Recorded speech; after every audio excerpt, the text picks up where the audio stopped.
अवतार शब्द का अर्थ क्या है? अवतरणिका कहते हैं सीढ़ी को। कौन सी सीढ़ी? कोई ज्ञान की सीढ़ी से ऊपर चढ़ता है, कोई कर्म की सीढ़ी के द्वारा ऊपर जाता है, कोई वैराग्य साध कर, कोई योग साध कर उस परम ब्रह्म तक पहुंचने के प्रयत्न अलग अलग तरह से साधकों के द्वारा किए जाते हैं।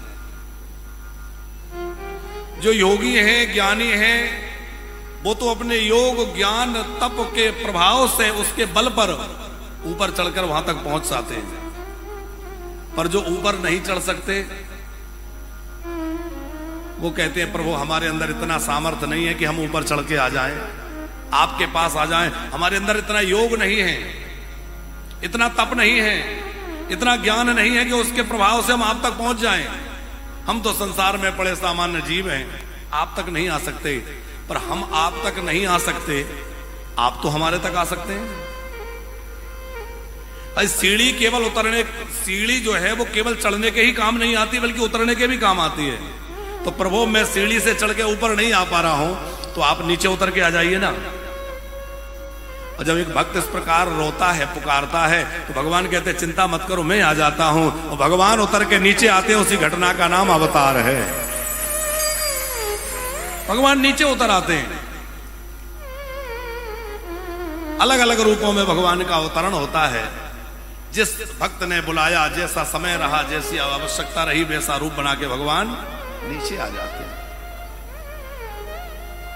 और सरलता से समझें गुप्ता जी, एक राहगीर जा रहा था, उसने देखा कि कुएं में कोई गिर गया। अब वो कुएं के नजदीक गया तो पता चला एक नहीं, कुएं में दो लोग हैं। पास में गया तो पता चला कि दो लोग तो हैं, पर दो गिरे नहीं है। गिरा तो एक था, दूसरा जो गिरा हुआ था उसको निकालने के लिए उतरा है। बहुत ध्यान से समझिएगा। एक व्यक्ति कुएं में गिर गया और दूसरा कुएं में उतर गया। क्यों? जो गिरा हुआ है उसको निकालने के लिए। जो कुएं में गिर गया है उसको निकालने के लिए अपनी इच्छा से उतरा है। देखने वालों को लग रहा है कुएं में दो हैं, पर एक गिरा है, एक उतरा है। उसी प्रकार ये संसार क्या है? ये भवकूप है। और इस भवकूप में दो हैं, एक है जीवात्मा और एक है परमात्मा। जीवात्मा कर्म बंधन में पड़ करके इस भवकूप में गिरा है, और परमात्मा स्वतंत्र होकर अपनी इच्छा से इसमें उतरा है। हम गिरे हुओं को निकालने के लिए वो आता है। जो हम पड़े हैं इस भवकूप में, हमें निकाल ले जाएगा। अपनी लीलाओं के द्वारा, अपने गुणों के द्वारा, अपने स्वभाव के द्वारा हम पड़े हुए, गिरे हुए जीवों को निकालने के लिए तो वो आता है। इसलिए बार बार प्रभु अवतार लेते हैं। भगवान महादेव भी बार बार अपने भक्तों के लिए आते हैं। भगवान विश्वंभर, चंद्रमौली, वृषिकेतु महादेव तो सदा निरंतर घुमा करते हैं। क्यों? बोले कहां कौन दीन दुखी मिल जाए, उस दीन दुखी के दुखों का मैं निवारण करूं, उस दीन के दुखों का मैं हरण करूं। आशुतोष नाम है उनका, जो उनकी शरण में आ जाता है उसके समस्त दुखों का वह भंजन कर देते हैं, समस्त दुखों का नाश कर देते हैं।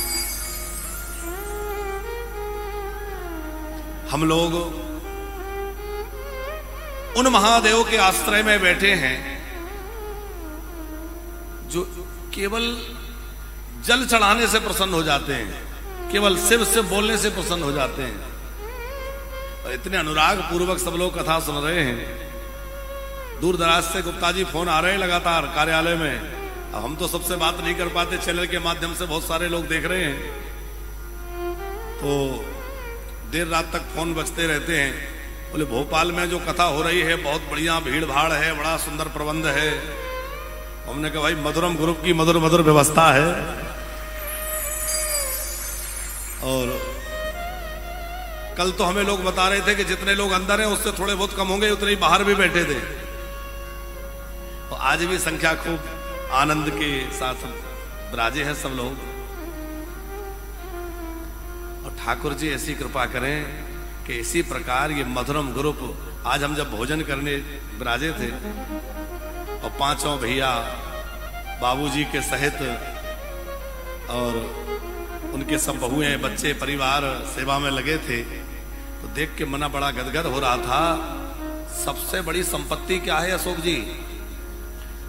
ये जो धन दौलत है ये तो सब आती जाती है, भगवान की कृपा है ही।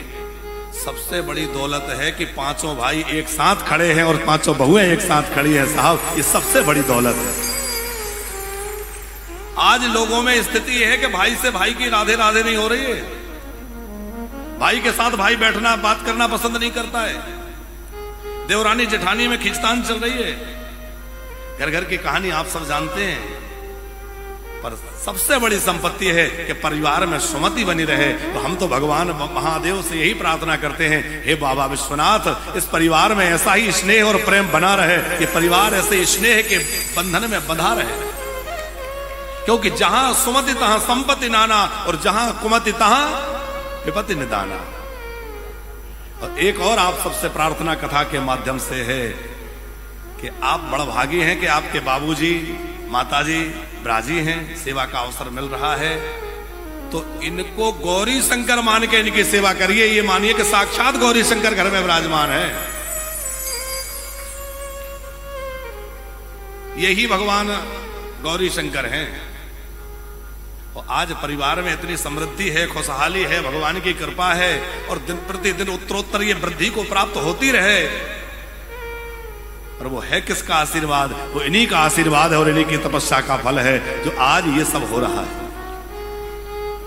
तो सदा सर्वदा इनका आदर सत्कार सेवा करते रहें, तो जुड़े रहें। ठाकुर जी खूब कृपा करें, महादेव जी खूब कृपा करें। तो भगवान महादेव के चरित्रों में हम लोग विविध अवतारों के प्रसंगों को सुन रहे थे। श्री ब्रह्मा जी नारद जी से कह रहे हैं, वत्स नारद, एक बार भगवान शंकर जो है पिप्पलाद के रूप में प्रकट हुए। जब ये बात कही तो नारद जी ने जिज्ञासा करी कि आप पिप्पलाद जी का चरित्र सुनाइए।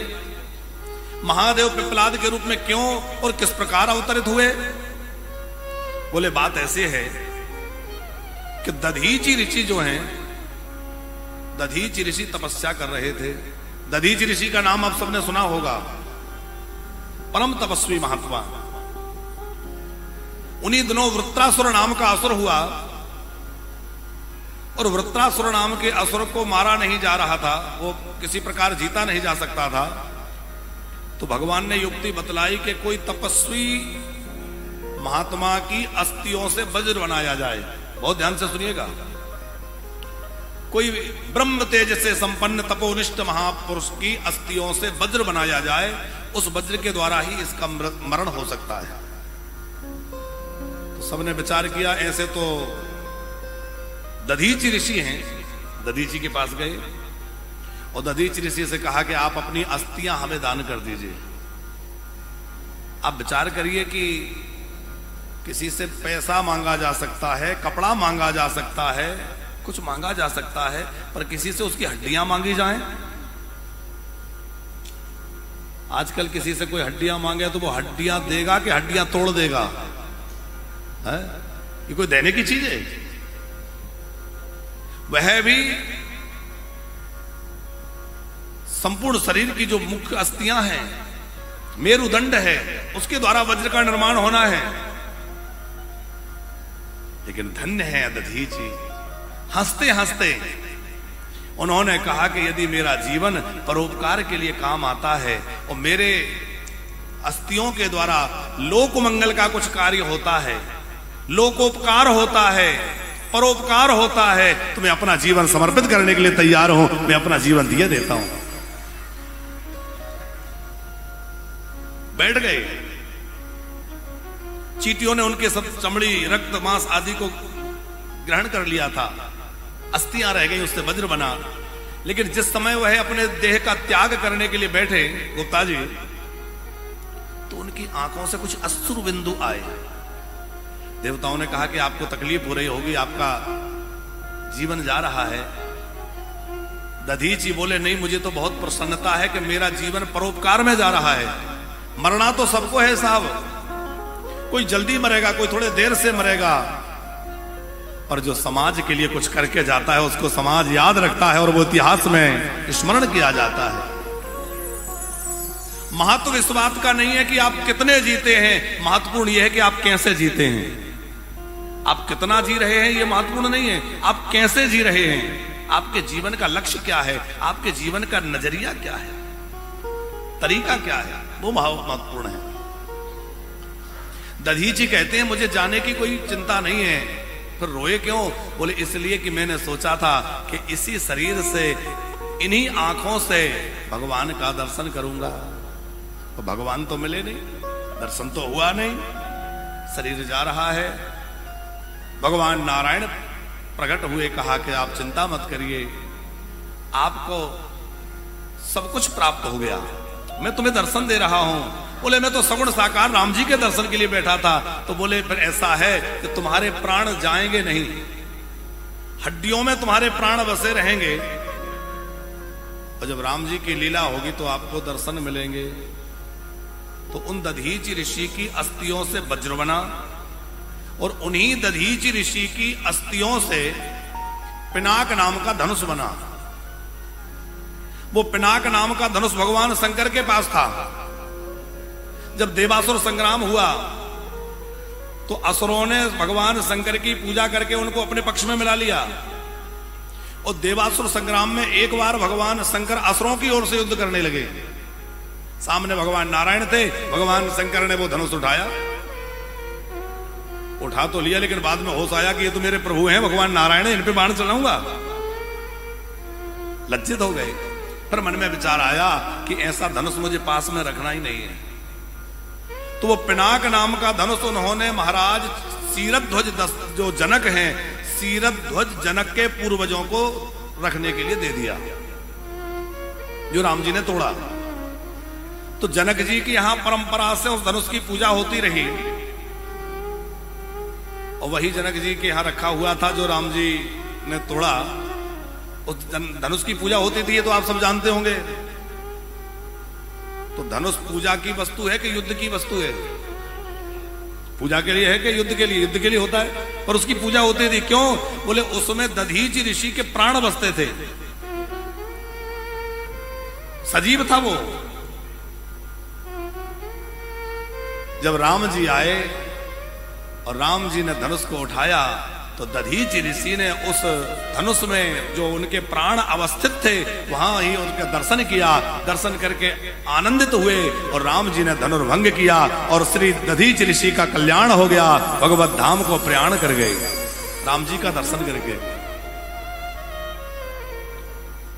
तो उन दधीचि ऋषि के शरीर त्याग करते समय, देह त्याग करते समय, इनकी जो पत्नी थी उनका नाम था सुवर्चा। सुवर्चा जो है वो गर्भवती थी,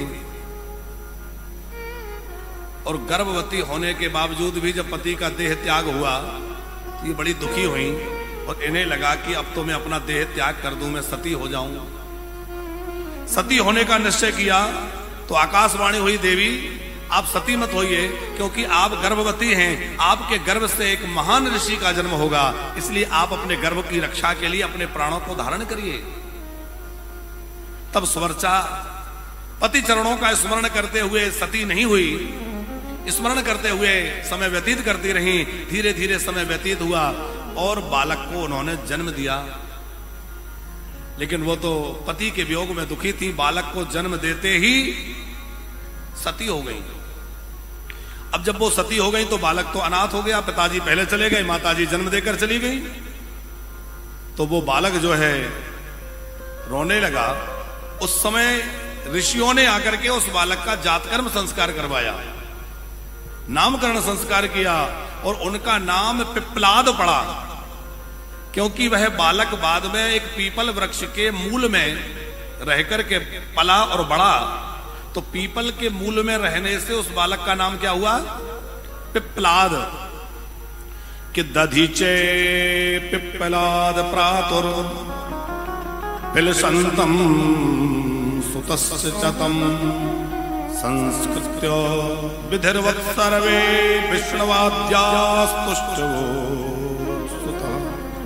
भगवान विष्णु भी वहां प्रकट हुए, उन्होंने भी उस बालक के संस्कार संपन्न करवाए। बालक जब थोड़ा बड़ा हुआ तो वो तपस्या के लिए गया, उसने कठोर तपस्या करी, तपस्या करके बाद में जब वह कुछ किशोर अवस्था को हो गया तो कठोर तपस्या में लगा रहा।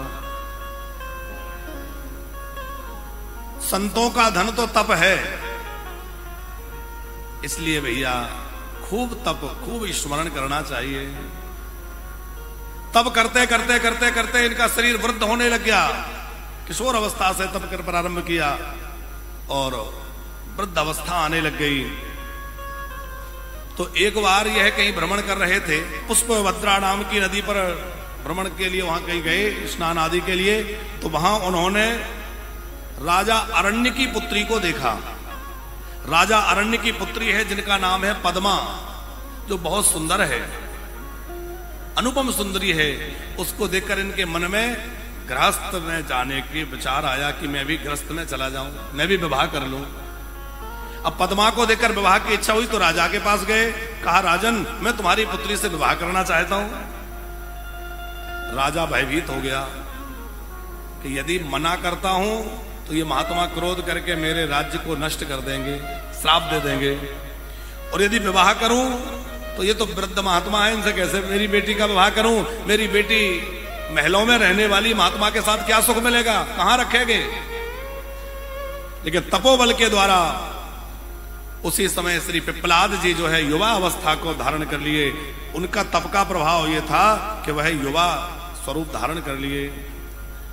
राजा समझ गए कि ये तपस्वी हैं, ये कुछ भी कर सकते हैं। तो राजा अरण्य ने अपनी पुत्री का विवाह पिप्पलाद जी के साथ में कर दिया। ये पिप्पलाद कोई और नहीं है, भगवान शंकर ही है। भगवान महादेव ही ऋषियों के मार्ग को प्रशस्त करने के लिए दधीचि पुत्र पिप्पलाद के रूप में प्रकट हुए हैं। और बाद में इन्होंने एक बार पूछा कि भाई मुझे इतने बाल्यावस्था में कष्ट भोगने पड़े, मेरी पिताजी जन्म के पहले चले गए, माताजी जन्म देकर चली गई, मेरी बाल्यावस्था बड़े कष्ट में बीती, ऐसा क्यों हुआ? तो पता चला कि तुम्हें शनि की पीड़ा थी, उस समय शनि की महादशा लगी हुई थी। इन्होंने कहा कि तब तो मेरा जन्म ही हुआ, ना मैंने कोई अच्छा काम किया ना बुरा काम किया, जन्म के साथ ही शनि लग गए।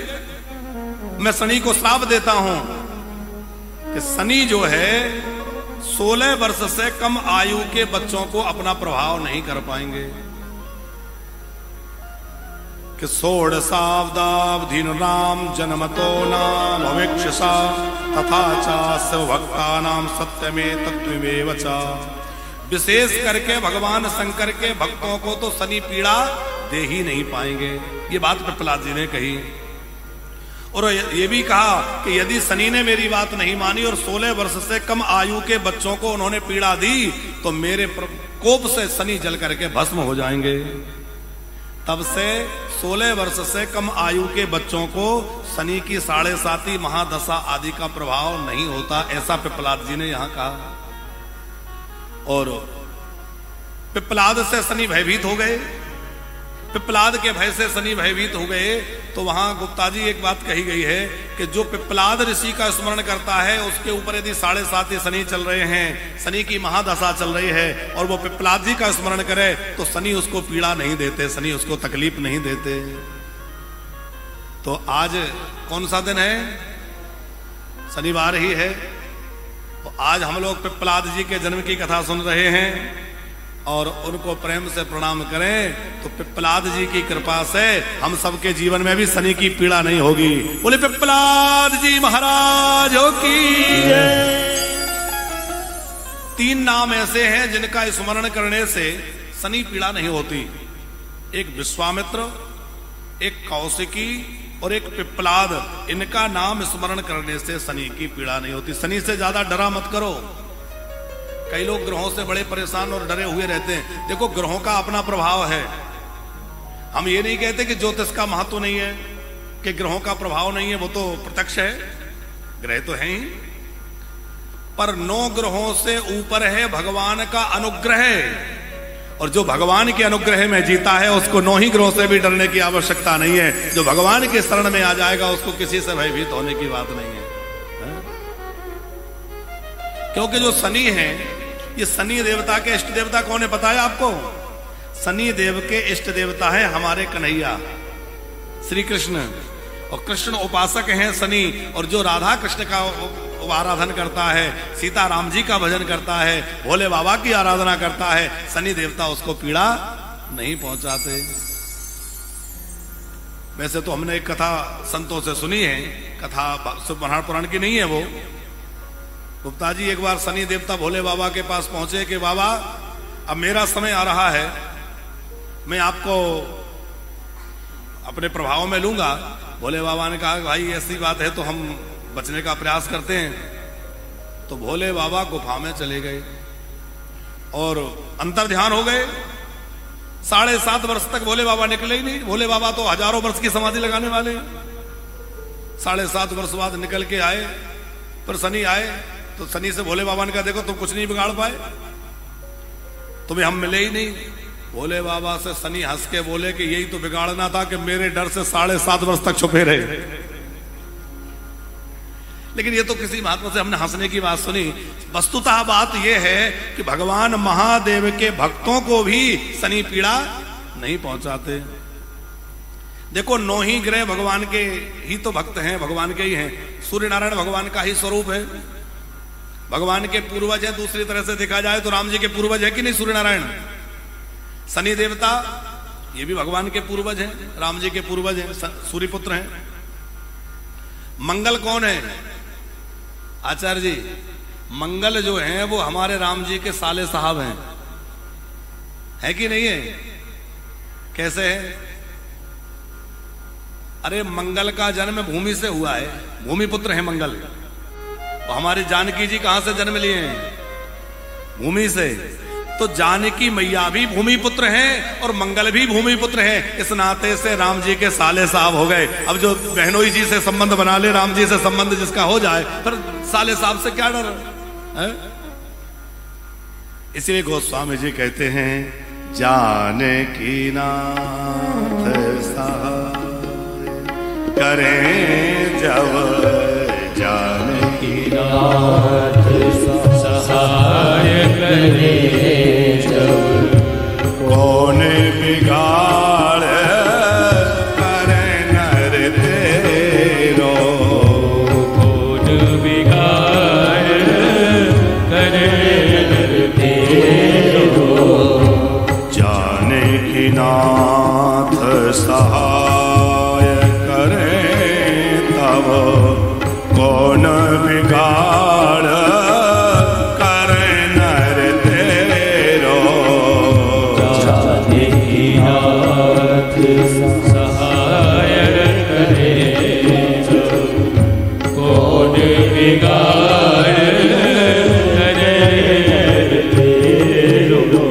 जब भगवान जानकी नाथ कृपा करें और भगवान का आश्रय प्राप्त हो तो फिर कौन क्या बिगाड़ेगा? सूरज मंगल होम भृगु सुत, बुध अरु गुरु परदायक तेरो, सूरज मंगल सोम भृगु सुत, बुध और गुरु परदायक तेरो, राहु केतु के नहीं गम्यता, राहु केतु के नहीं गम्यता, संग शनि चरे हो तेह चेरो, जानकी नाथ सहाय करें कौन बिगाड़ करे तेरो, जानकी नाथ सहाय करें तब, कौन बिगाड़ करे नर तेरो, कौन बिगाड़ करे तेरो। अच्छा, शनिवार के दिन पीपल पर जल चढ़ाना बड़ा अच्छा माना जाता है। और बहुत लोग शनि देवता से डर के शनिवार के दिन पीपल पर जल चढ़ाने जाते हैं। शनिवार के दिन पीपल पर जल चढ़ाने से शनि देवता तो प्रसन्न होते ही हैं, पर एक और पुराणों की बात है कि जो शनिवार के दिन पीपल के वृक्ष का स्पर्श करता है, प्रणाम करता है और परिक्रमा करता है, उसके घर में स्थिर लक्ष्मी विराजमान रहती है। सदा लक्ष्मी मैया उसके घर में बैठी रहती है। क्यों बैठी रहती है? इसकी एक बड़ी प्यारी कथा है, बहुत ध्यान से आप सुनिएगा। जब लक्ष्मी जी प्रकट हुई तो लक्ष्मी जी के बड़ी बहन भी हैं। लक्ष्मी जी की बड़ी बहन का नाम क्या है? दरिद्रा, अलक्ष्मी, दोनों बहनें प्रकट हुई। तो अब बड़ी बहन का विवाह हो तब तो छोटी का हो। तो दरिद्रता को कोई लेना नहीं चाहता था, कोई उनसे ब्याह करना नहीं चाहता था। अब जब तक बड़ी बहन का ब्याह ना हो तो छोटी का कैसे हो? तो लक्ष्मी जी का विवाह रुका हुआ था। ऐसा पुराणों की कथा। वो समुद्र से प्रकट हुई, जयमाल हुई, वो अलग कथा है, ये अलग कथा है। अब कल्प भेद में अलग कथाएं हैं। तो जब विवाह में विलंब होता देखा तो जनकपुर के हमारे मिथिला के एक संत थे। वो मिथिला के संत ने कहा कि चलो हम लक्ष्मी जी की बड़ी बहन से ब्याह कर लेते हैं ताकि भगवान के विवाह उत्सव के रास्ता खुले। तो वह महात्मा जो मिथिला के थे उन्होंने दरिद्रा से विवाह करना स्वीकार किया। अब जैसे ही उन्होंने अलक्ष्मी से विवाह किया तो वो घर में गई, वहां देखा कि यज्ञ की वेदी बनी है, नित्य संध्योपासना होता है, गौ की सेवा होती है, वेद पाठ होता है। उसने कहा ये सब बंद करो, क्योंकि ये सब जहां होता है वहां मैं रह नहीं सकती। जहां सवेरे लोग जल्दी जग जाते हैं, साफ सफाई करते हैं, घर में पूजा पाठ होती है, यज्ञ हवन होता है, वहां मैं नहीं रह सकती। तो बोले यदि मुझे रखना है तो आपको ऐसी व्यवस्था करनी पड़ेगी कि घर में सकरा पड़ा रहे, गंदा पड़ा रहे, झूठा पड़ा रहे, तो मैं रहूंगी, तो मेरा अच्छा लगेगा। महात्मा ने कहा देवी ऐसा है कि अभी मेरे साथ चलो, घुमा के लाता हूं, बाद में करेंगे। ये पुराणों की कथा है। और महात्मा ले गए और उन्होंने पीपल के वृक्ष के नीचे ले जाकर के उस देवी को बिठा दिया और कहा देवी जी तुम यहीं बैठना और मैं बाद में आऊंगा, तुम्हें ले जाऊंगा। और वो वहीं बैठ गई। महात्मा आए, अपने यज्ञ में लग गए, अपने साधन में लग गए और कहा अब यहीं पर आ जाओ। अब वो थोड़ी दुखी रहती थी। तो भगवान लक्ष्मी जी का विवाह भगवान से हो चुका था। तो लक्ष्मी जी भगवान नारायण के सहित अपनी बड़ी बहन से मिलने के लिए आई। और जब लक्ष्मी जी बड़ी बहन से मिलने के लिए आई तो बड़ी बहन बड़ी प्रसन्न हुई कि देवी आज तुमने मेरे स्मरण कर लिया, तुम आ गई। और भगवान नारायण को भी लेकर आई। अब तुम लोग यहीं रहो, नहीं तो मैं किसके सहारे रहूंगी। तो महात्मा जिस दिन दरिद्रा को पीपल के वृक्ष के नीचे बैठा कर गए थे, उस दिन था रविवार। और भगवान विष्णु लक्ष्मी जी के साथ जिस दिन आए उस दिन था शनिवार। ध्यान से समझिएगा। भगवान विष्णु ने कहा देवी आज से पीपल वृक्ष के रूप में मैं यहीं विराजूंगा। जो पीपल का स्पर्श करेगा, पीपल की परिक्रमा करेगा, वो मेरी ही प्रदक्षिणा करेगा, मेरे को ही प्रणाम करेगा और मैं उस पर विशेष प्रसन्न रहूंगा। उसमें भी शनिवार को आए थे तो कहा कि शनिवार के दिन जो पीपल को प्रणाम, पीपल की प्रदक्षिणा करेगा, उसके घर में स्थिर लक्ष्मी विराजमान रहेगी, क्योंकि विशेष रूप से लक्ष्मी का और नारायण का वास पीपल में शनिवार को विशेष रूप से है। लेकिन एक बात ध्यान रखने की है कि रविवार के दिन पीपल को स्पर्श नहीं करना चाहिए, क्योंकि बड़ी बहन जी को किस दिन ले गए थे? यदि बड़ी बहन जी से दूर रहना है तो पीपल को रविवार के दिन स्पर्श नहीं। आप प्रणाम कर सकते हैं, परिक्रमा दूर से कर सकते हैं, पर स्पर्श नहीं करना है। दूर से जल चढ़ा दीजिए। और जो चाहते हैं कि हमारे घर में लक्ष्मी रहे और अलक्ष्मी ना रहे, तो वो घर में वो वातावरण ना रखे जिसके लिए अभी अलक्ष्मी कह रही थी। कौन से वातावरण में लेती है वो दरिद्रा? 11 बज गए, घर बिखरा पड़ा है, सकरा पड़ा है, झाड़ू नहीं निकल रही है, कपड़े फैले पड़े हैं, बिस्तर फैले पड़े हैं, रसोई घर में जाओ तो झूठे बर्तन पड़े हैं। लक्ष्मी जी की बड़ी बहन कहती है तो मेरा ही घर है, यहां तो मैं यहीं रहूंगी। बड़ी बहन जी आके बैठ जाएंगी। और आप चाहते हैं कि हमारे घर में बड़ी बहन जी ना रहें और लक्ष्मी मैया रहें, तो क्या करें? घर को साफ रखें, स्वच्छ रहें, अपनी रसोई घर को एकदम पवित्र रखें और घर को सजा धजा के रखें, तो लक्ष्मी मैया विराजमान रहेंगी। लक्ष्मी जी घर में बैठे। अच्छा, आप में से कितने लोगों को पता है कि दुकान के बाहर नींबू मिर्ची क्यों रखा जाता है? कितने लोगों को पता है? देखो छोटा सा बच्चा कह रहा है मुझे पता है। पहले हम भी ये समझते थे कि कोई टोटका ही है, कुछ खास बात नहीं है। पर जब ये कथा हमने पूज्य मलुकपीठ वाले गुरुजी से सुनी, आचार्य श्री जी, और पुराण के उदाहरण के साथ कह रहे थे, उन्होंने कहा कि लक्ष्मी जी के साथ कभी कभी बड़ी बहन जी भी आती हैं। और बड़ी बहन जी माने दरिद्रा, उनका भोजन क्या है? खट्टा और तीखा। तो खट्टा और तीखा बाहर इसलिए रखा जाता है कि बड़ी बहन जी आएंगी, बाहर ही उनका भोजन उन्हें मिल जाएगा, बाहर ही अपना भोजन पाके बाहर के बाहर लौट जाएंगी, दुकान में दरिद्रा प्रवेश नहीं करेगी। और घर के अंदर क्या रखा जाता है? दुकान के अंदर बढ़िया मिष्ठान रखे जाते हैं। तो मीठा अंदर रखा है तो लक्ष्मी जी को मीठा प्रिय है, तो लक्ष्मी जी तो मीठा खाने अंदर आ जाती हैं। और बड़ी बहन जी को खट्टा तीखा प्रिय है, तो वो बाहर रख दिया जाता है कि आप बाहर ही पाओ और बाहर से ही विदा हो जाओ। बोले लक्ष्मी मैया की। तो जो चाहे कि हमारे घर में लक्ष्मी रहे तो सवेरे जल्दी जगो, है? देर तक सोते रहने से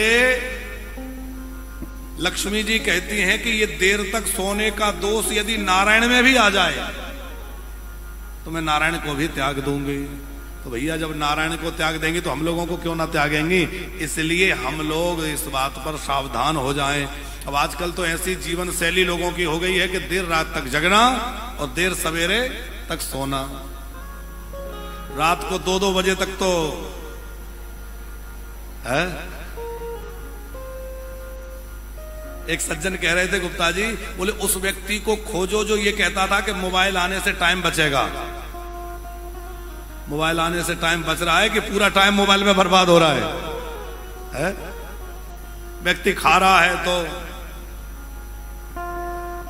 पूजा में बैठा है, तो कथा में बैठा है, तो जहां बैठा है, गाड़ी में बैठा है, हर जगह उसी में। और अब तो वो एक और कृपा भाई है, कौन सी वो रील वील चल गई है? रील का जमाना है। हम कहते हैं रील के जमाने से रियल जमाने में आ जाओ भैया, तो कल्याण होगा। और हाथ में मोबाइल तो रखते हो, पर हाथ में कभी कभी माला भी रख लिया करो। हाथ में मोबाइल से कल्याण नहीं होगा, हाथ में माला रखने से कल्याण होगा। इसलिए मोबाइल छोड़ के कभी कभी हाथ में माला भी रहनी चाहिए। सवेरे जल्दी जगें, भगवान का पूजन करें। उनके घर में लक्ष्मी जी सदा निवास करती हैं। पिप्पलाद जी की कथा है, पर भगवान शंकर का अश्वत्थामा जी के रूप में अवतार हुआ। ये द्रोणाचार्य जी के पुत्र अश्वत्थामा जो हैं, ये भी भगवान शंकर के ही अवतार हैं। अब समय हो रहा है, इसलिए हम आपको 12 ज्योतिर्लिंग की कथा आज हम सोच रहे हैं समापन है, तो 12 ज्योतिर्लिंग कैसे प्रकट हुए उसकी कथा सुना देवें, ताकि भगवान महादेव की कृपा से हम लोग 12 ज्योतिर्लिंग की कथा श्रावण मास में सुन लें, उसका भी आनंद लें। उसके पहले थोड़ा भगवान को स्मरण करते हुए भोले बाबा को मना लें। और है धन्य तेरी माया जग में,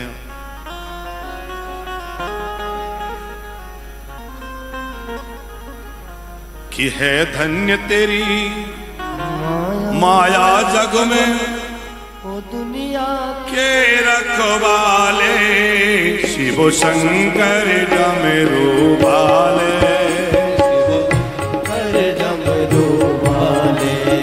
शिव शंकर डमरू वाले, शिव शंकर भोले वाले। है धन्य तेरी माया जग में, ओ दुनिया के रखवाले शिव शंकर डमरू वाले, शिव शंकर भोले वाले, शिव शंकर डमरू वाले, शिव शंकर भोले। सदेव शंकर भगवान की हो। और हमारे क्षेत्रीय इस पार्षद युवा पार्षद श्री देवांशु कसाना जी, जो कि भोपाल जिला महिला कांग्रेस अध्यक्ष श्रीमती संतोष कसाना जी, आप सभी पधारे हैं, तो आप सबका स्वागत है, मंच पर पधारेंगे। जय हो।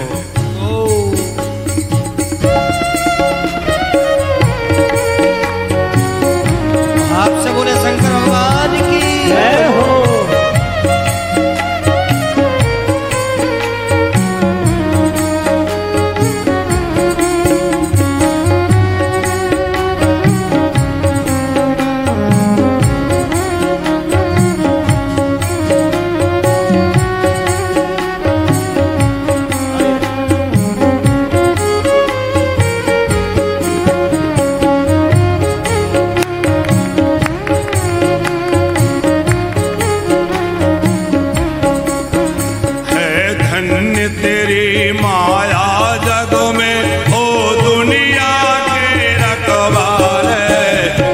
शंकर डमरू वाले, शिव शंकर डमरू वाले, शिव शंकर डमरू वाले, शिव शंकर भोले वाले।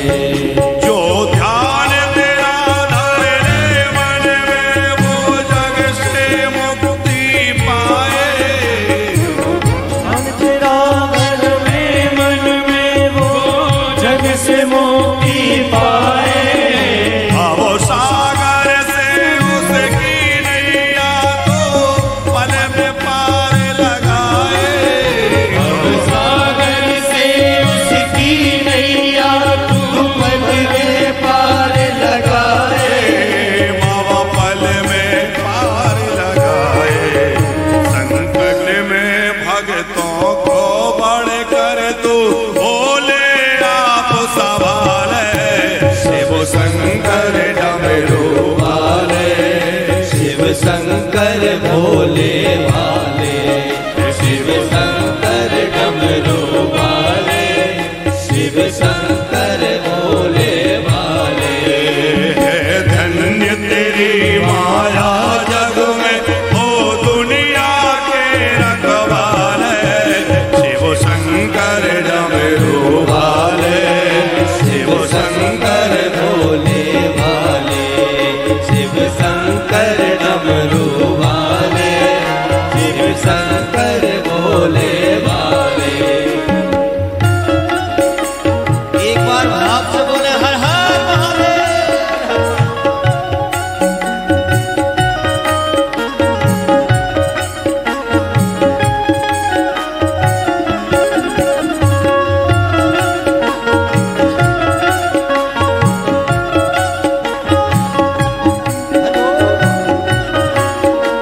जय हो।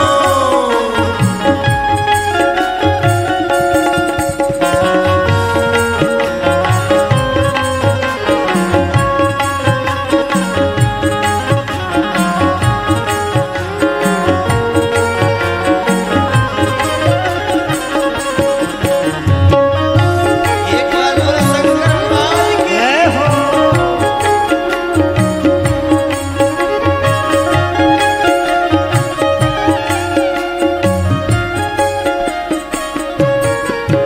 है कोई नहीं इस दुनिया में तेरे जैसा मर्दाने।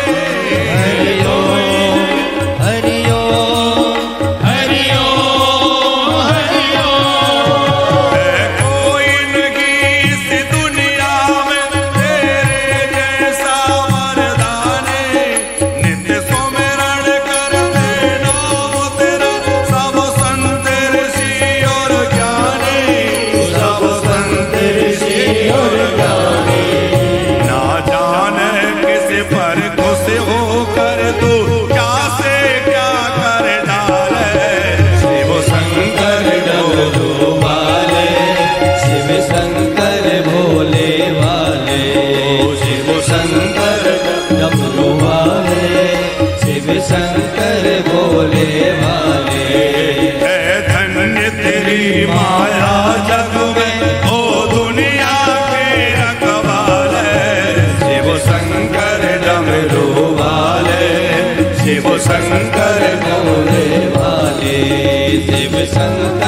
डमरू वाले, शिव शंकर डमरू वाले। एक बार दोनों हाथ उठा के बोले शंकर भगवान की।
शिव शंकर भोले भाले, धन्य तेरी माया जग में ओ दुनिया के रखवाले। शिव शंकर डमरू वाले, शिव शंकर भोले भाले, शिव शंकर डमरू वाले, शिव शंकर भोले भाले।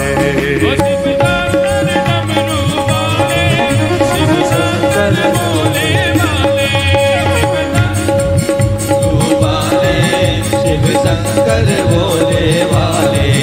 ओम नमः शिवाय, ओम नमः शिवाय, ओम नमः शिवाय, ओम नमः शिवाय, ओम नमः शिवाय, ओम नमः शिवाय, ओम नमः शिवाय, ओम नमः शिवाय, ओम नमः शिवाय, ओम नमः शिवाय, ओम नमः शिवाय, ओम नमः शिवाय, ओम नमः शिवाय, ओम नमः शिवाय, ओम नमः शिवाय, ओम नमः शिवाय। शिव शंकर डमरू वाले, शिव शंकर भोले वाले, शंकर डमरू वाले, शिव शंकर डमरू वाले, शिव शंकर भोले वाले, शंकर डमरू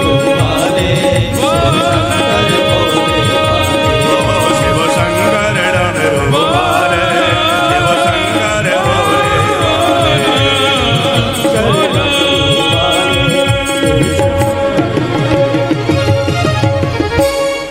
है। धन्य तेरी माया जग में ओ दुनिया के रखवाले। शिव शंकर डमरू वाले, शिव शंकर भोले। बोल सत्यदेव शंकर भगवान की जय जय हो हर हर महादेव।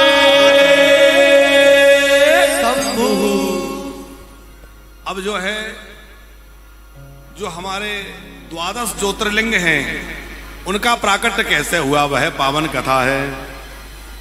अभी अभी हमारे मध्य में व्याकरण के बड़े सुप्रसिद्ध व्याख्या, बड़े अच्छे विद्वान, भागवत के अच्छे व्याख्याता आचार्य श्री योगेंद्र शास्त्री जी पधारे हुए हैं। बहुत बहुत स्वागत है, जोरदार तालियों से स्वागत करेंगे।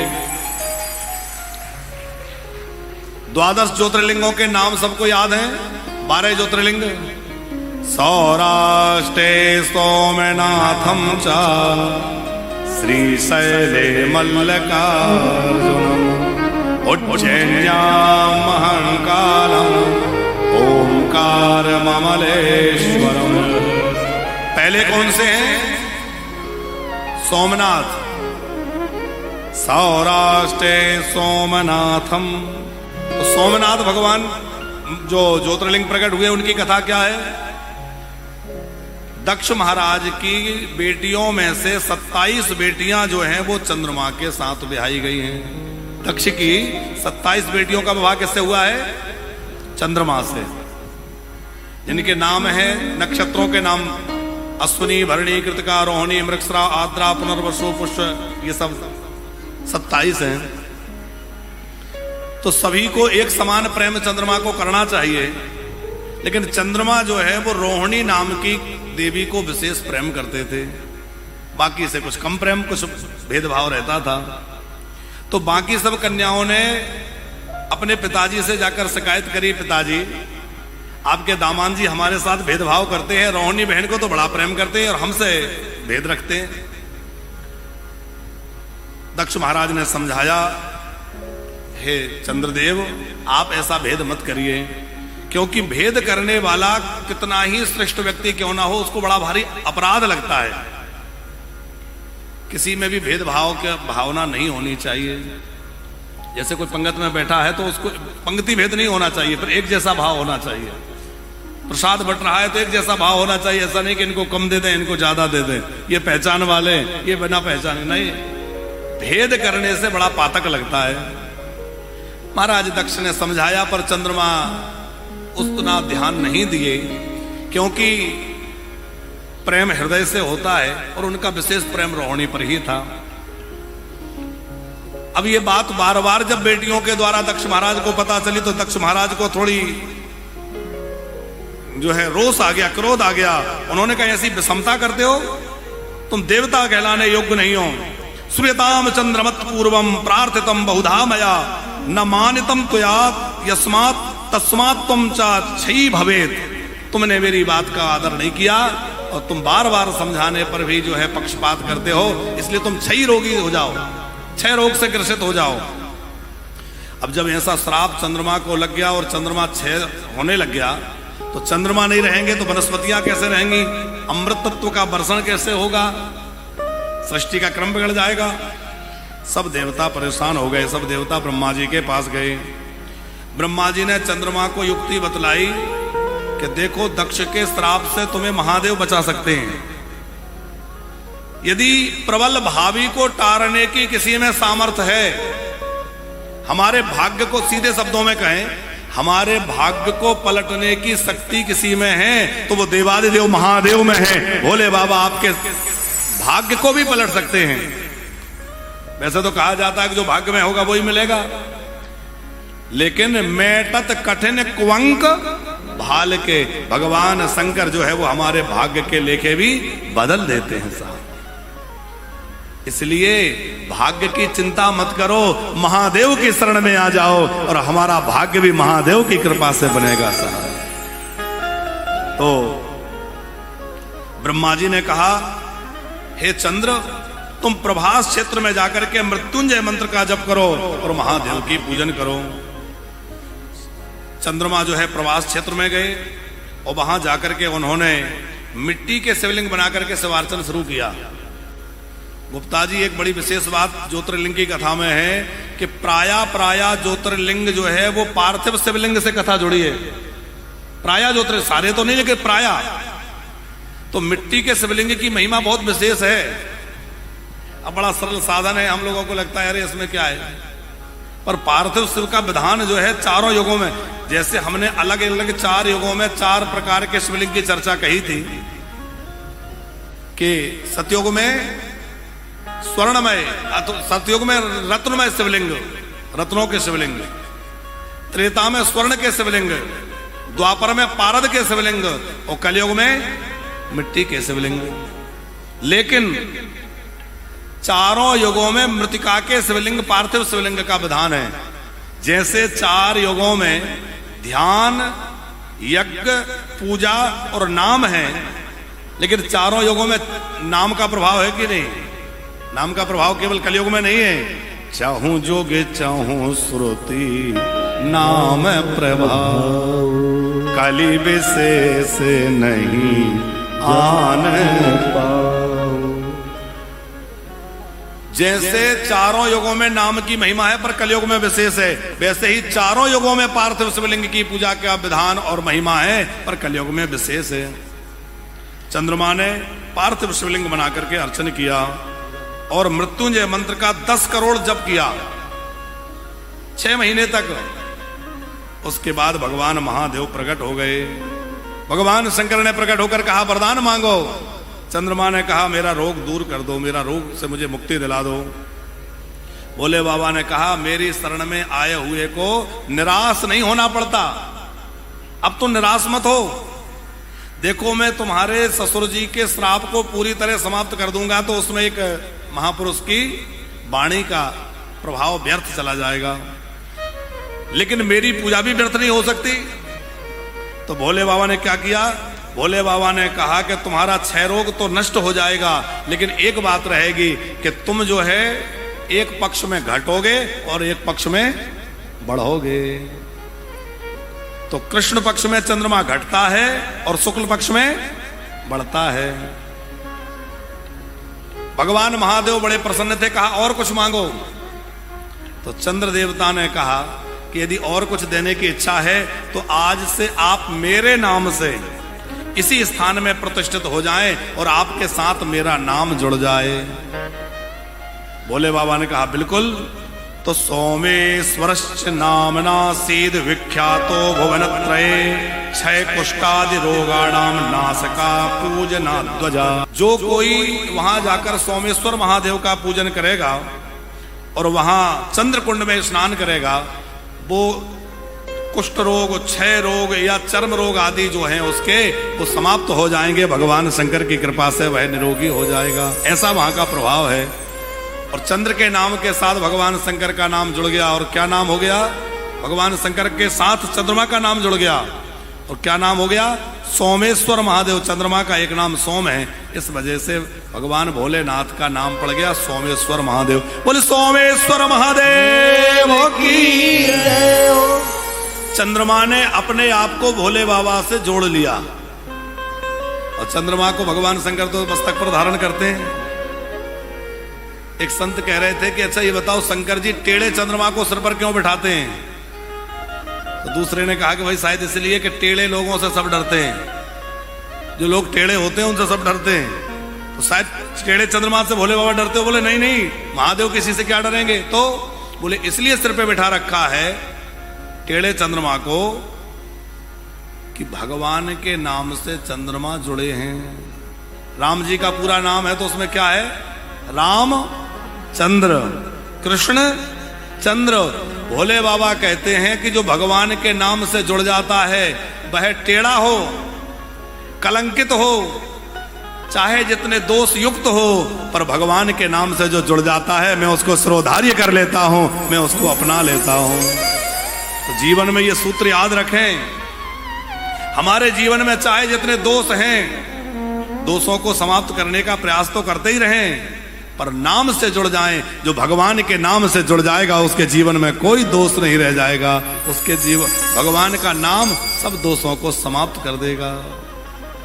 जिसने नाम जप कर लिया उसने सारे तीर्थ कर लिए। जिसने नाम जप यज्ञ कर लिया उसने सारे यज्ञ कर लिए। नाम की महिमा बहुत पुराणों में प्रसिद्ध है। तो भगवान सोमेश्वर महादेव प्रकट हुए। भगवान मल्लिकार्जुन महादेव सौराष्ट्रे सोमनाथम चा श्रीशैले मल्लिकार्जुनम। मल्लिकार्जुन कैसे प्रकट हुए?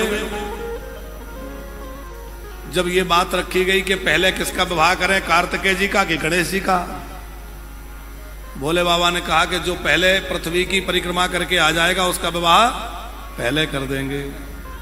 स्वामी कार्तिकेय जी तो जो है अपना मयूर लेकर के और परिक्रमा करने चले गए। और गणेश जी ने सोचा कि चूहे पे बैठकर कब तक यात्रा होगी, माता पिता की ही परिक्रमा कर लें। तो भगवान गणेश ने माता पिता की परिक्रमा कर ली। अब माता पिता की परिक्रमा कर ली तो कहा कि सारी सृष्टि आप में ही है। अच्छा, ये कथा गणेश जी के प्रथम पूज्य के लिए भी ऐसी कही जाती है। वहां ऐसी कथा है कि यहां तो गणेश जी ने माता पिता की परिक्रमा करी है, और जब प्रथम पूज्य की बात आई थी कि प्रथम पूज्य कौन होगा, बोले जो सबसे पहले परिक्रमा करके आएगा वो प्रथम पूज्य बनेगा। उस समय गणेश जी ने माता पिता की परिक्रमा नहीं करी। उस समय गणेश जी ने एक जगह राम नाम लिख करके और उसकी पूजा करके और राम नाम की 4 प्रदक्षिणा कर ली। आप कहेंगे कहां लिखा है? गोस्वामी जी ने संकेत दिया है। गोस्वामी तुलसीदास जी कहते हैं, नाम प्रभाव जाने गण राओ, नाम प्रभाव जाने गण राहो, नाम प्रभाव जाने गण राओ, नाम प्रभाव जाने गण राहो, प्रथम पूजो यही नाम प्रभाव, पूजे नाम प्रभाव, प्रथम पूजो यही नाम प्रभाव, पूजे नाम प्रभाव, नाम प्रभाव जाने गण राओ, नाम प्रभाव जाने गण राहो। गणेश जी ने भगवान नाम की महिमा को जाना और भगवान नाम की महिमा का आश्रय क्या लिया कि नाम की ही प्रदक्षिणा कर ली, तो इनको प्रथम पूज्य बना दिया गया। अच्छा, एक और बात, भोले बाबा का पूरा परिवार नाम जापक है आचार्य जी। गणेश जी नाम जापक हैं, इस पंक्ति से स्पष्ट हो रहा है। भोले बाबा तुम्हें पुनि राम राम दिन राते, मोर पुनि राम राम दिन राती, सादर जपहि अनंग अराते, सादर जपहि अनंग अरारी। भोले बाबा भी निरंतर राम राम राम राम जपते हैं। भोले बाबा अपने अंग में भभूति लगाते हैं। भभूत क्यों लगाते हैं, इसके कई शास्त्रों में कारण कहे गए हैं, पर एक बड़ा सरल कारण आपको बतलाएं। सीधी सीधी बात, जब किसी की अंतिम यात्रा निकलती है तो पीछे चलने वाले लोग क्या बोलते हैं? राम नाम। अच्छा, बड़े विचित्र बात यह है कि मरे हुए व्यक्ति को सुना रहे राम नाम सत्य है, और जीते जी ये समझ ले राम नाम सत्य है तो बेड़ा पार हो जाए। है? मरे हुए को बता रहे राम नाम सत्य है। तो एक बार किसी की शव यात्रा निकल रही थी, राम नाम सत्य है, राम नाम सत्य है। भोले बाबा ने सोचा कि ये तो बड़े ज्ञानी लोग हैं, इन सबको ज्ञान हो गया कि राम नाम सत्य है, तो ऐसे जो लोग राम नाम सत्य है का उद्घोष करें, ऐसे लोगों के साथ रहना चाहिए। भोले बाबा अंतर्यामी रूप से उनके साथ हो गए।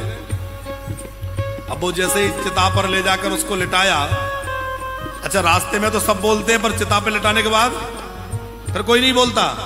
फिर क्या बोलते हैं? 2 बज गए, दुकान बंद है, कितनी देर लगेगी? आपस में कानाफूसी होती है कि नहीं? अरे हमें वहां जाना था, ये भोले बाबा ने कहा भाई अभी तो सब कह रहे थे राम नाम सत्य है, और अब दुनियादारी की बात है।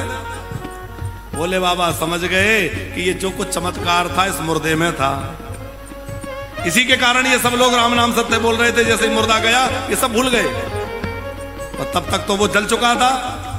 देखा कि चिता में धो धो करके वो मुर्दा जल गया।